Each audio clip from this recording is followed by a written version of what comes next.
Hello दोस्तों, आप सभी को हमारे इस आदि जीके में बहुत बहुत स्वागत है। तो मैं आपसे यही आशा करता हूँ कि आप लोग हमारे वीडियो को शुरू से लास्ट तक ज़रूर देखिएगा और अच्छे लगे तो हमारे चैनल को सब्सक्राइब कीजिएगा और साथ ही साथ हमारे वीडियो को लाइक ज़रूर कीजिएगा। अगर आपको हमारे वीडियो में कुछ कमी दिखाई पड़ती है तो प्लीज़ आप हमें कॉमेंट में बतलाइए ताकि मैं उस गलती को अगली वीडियो में सुधार पाऊँ।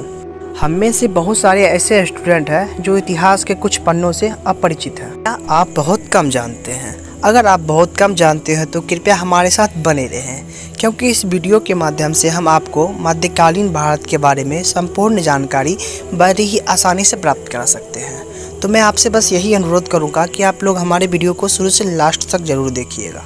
तो हम चलते हैं आज के टॉपिक मध्यकालीन भारत के बारे में चर्चा करते हैं। अगर आपको प्राचीन भारत के बारे में जाननी हो तो पीछे हम वीडियो कुछ अपलोड कर चुके हैं, आप पीछे जाके देख सकते हैं। तो चलते हैं दोस्तों, हम मध्यकालीन भारत के छोटे बड़े पॉइंटों को पढ़ते हुए आगे चलते हैं। 5 सितंबर 1320 ईस्वी को खुसरो खां को पराजित करके गाजी मलिक या तुगलक गाजी गयासुद्दीन तुगलक के नाम से 8 सितंबर 1320 ईस्वी को दिल्ली की गद्दी पर बैठा। गयासुद्दीन तुगलक ने करीब 29 बार मंगोल आक्रमणकारी को विफल किया। गयासुद्दीन तुगलक ने अलाउद्दीन के समय ही लिए गए अमीरों से भूमि को पूर्ण लौटा दिया गया। सिंचाई और नहर तथा कुआं का निर्माण भी प्रारंभ करवाया था। गयासुद्दीन तुगलक ने नहरों का निर्माण करने वाला गयासुद्दीन तुगलक प्रथम शासक था। गयासुद्दीन तुगलक ने दिल्ली के समीप स्थित पहाड़ियों पर तुगलकाबाद नाम का एक शहर का स्थापना किया था। रोमन शैली में निर्मित इस नगर को एक दुर्ग का निर्माण भी हुआ था, जिसे 56 कोट के नाम से जाना जाता है। गयासुद्दीन तुगलक की मृत्यु 1325 ईस्वी में बंगाल के अभियान में से लौटते समय जूना खां द्वारा निर्मित लकड़ी के महल के अंदर दबकर हो गई थी। यह एक होनी थी, ना कि कोई षड्यंत्र, क्योंकि गयासुद्दीन तुगलक का एक ही पुत्र जूना खां, जो कि आगे चल के मोहम्मद बिन तुगलक बना। 2 या 3 पुत्र रहता तब षड्यंत्रकारी माना जाता, लेकिन यह एक पुत्र के कारण षड्यंत्रकारी नहीं माना गया। गयासुद्दीन तुगलक के बाद जूना खां मोहम्मद बिन तुगलक के नाम से दिल्ली की गद्दी पर बैठा। मध्यकालीन सभी सुल्तानों में सबसे अधिक पढ़ा लिखा और सबसे योग्य शासक माना जाता था। मोहम्मद बिन तुगलक को अपनी सनक भरी योजनाओं एवं दूसरे के सुख दुख के प्रति अपेक्षा भाव रखने के कारण स्वप्नशील पागल के उपाधि से नवाजा गया है। यह उपाधि भारतीय इतिहासकार का दिया हुआ उपाधि है। मोहम्मद बिन तुगलक ने कृषि के विकास के लिए अमीर एवं कोही नामक एक नवीन विभाग की स्थापना की थी। मोहम्मद बिन तुगलक अपनी राजधानी दिल्ली से देवगिरी में स्थानांतरित की थी और इसका नाम दौलताबाद रख दिया था। राजधानी हेरा फेरी वाला कांड 1326 से 27 ईस्वी के बीच हुआ था। सांकेतिक मुद्दा के अंतर्गत मोहम्मद बिन तुगलक ने पीतल, तांबे धातुओं के सिक्का चलाया था, जिसका मूल्य चांदी एवं सोने के सिक्का के बराबर होता था। यह घटना 1329 ईस्वी में हुआ था। लगभग अफ्रीकी यात्री इब्न बतूता लगभग 1333 ईस्वी में भारत आया था। सुल्तान ने इसे दिल्ली का काजी नियुक्त किया था। इब्न बतूता को 1342 ईस्वी में इब्न बतूता को अपना राजदूत बना के चीन भेजे थे। इब्न बतूता की पुस्तक रिहला में मोहम्मद बिन तुगलक के समय घटनाओं का वर्णन विस्तार से मिलता है। इसमें अपनी पुस्तक में विदेशी व्यापारियों के आवागमन, डाक चौकियों की स्थापना यानी डाक व्यवस्था का गुप्तचर व्यवस्था के बारे में विस्तार से वर्णन किया गया है। मोहम्मद बिन तुगलक की मृत्यु सिंध जाते समय ठट्ठा के निकट गोलदाल स्थान पर हो गया था।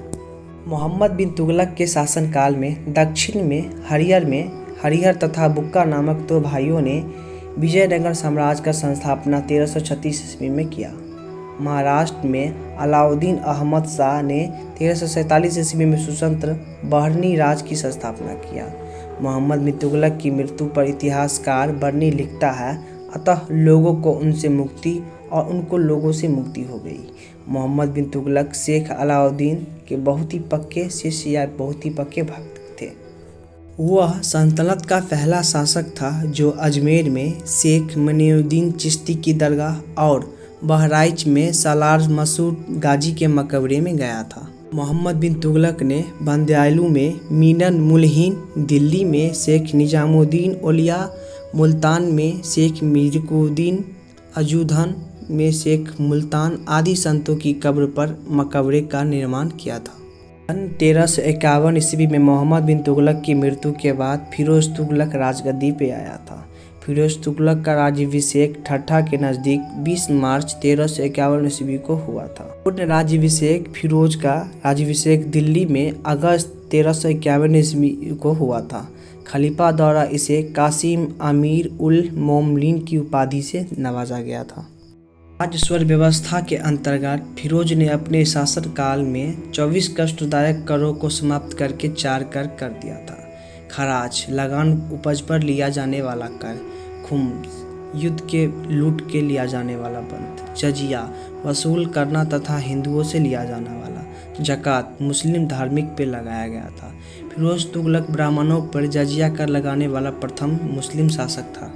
फिरोज तुगलक ने एक नया कर सिंचाई कर भी लगाया था। उपज का 1/10 भाग लिया जाता था।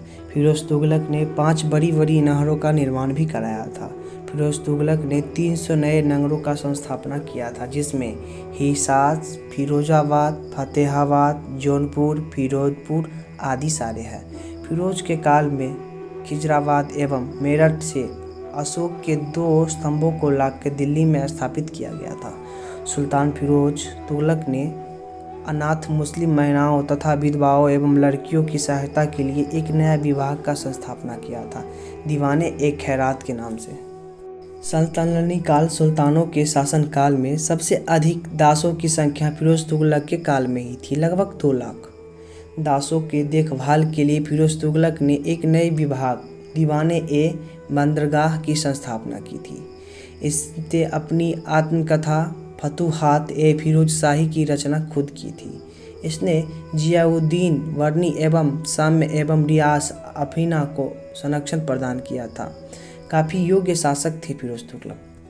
फिरोज तुगलक ने ज्वालामुखी मंदिर के पुस्तकालय से लूटे गए 1300 ग्रंथों में कुछ को फारसी में विद्वान उपाउद्दीन द्वारा दलाइते फिरोज शाही नामक से अनुवाद करवाया था। इसने चांदी एवं ताकों के मिश्रण से निर्मित सिक्के भी भारी संख्या में जारी किए थे, जिसे अर्ध तथा विख कहा जाता था। फिरोज तुगलक की मृत्यु सन 1338 ईस्वी में हो गई थी। फिरोज काल में निर्मित खान एवं जहां तेलंगनी के मकबराओं की तुलना यरूशलेम से निर्मित अमर के मस्जिद से किया जाता है। फिरोज तुगलक ने दिल्ली में कोटंगा फिरोज शाह दुर्ग का निर्माण किया था। तुगलक वंश का अंतिम शासक नसीरुद्दीन मोहम्मद तुगलक था। इसका शासनकाल दिल्ली से पारण तक ही चला था। नसीरुद्दीन मोहम्मद के काल 1388 से 1414 ही तक ही था। इसके काल में सन 1398 ईस्वी में तैमूर-लंग का आक्रमण हुआ था। तैमूर-लंग एक नंगरा आक्रमणकारी था, जिसके डर से नसीरुद्दीन मोहम्मद गद्दी को छोड़ के भाग गया था। नसीरुद्दीन के काल में मलिक कुशांग की उपाधि धारण कर एक किन्नर मलिक सरोवर में जौनपुर के एक राज्य का संस्थापन किया था। तुगलक वंश का कार्यकाल 1320 से 1398 ईस्वी तक ही चला था। तो दोस्तों आज के इस वीडियो में बस यहीं तक। आई होप हमारी वीडियो आपको काफ़ी अच्छी लगी हो। मैं ईश्वर से यही अनुरोध करूंगा कि आपको हमारी वीडियो से कुछ ज्ञान अर्जित हो। अगली वीडियो में ज़रूर मिलेंगे दोस्तों एक नई जानकारी के साथ। तब तक के लिए धन्यवाद।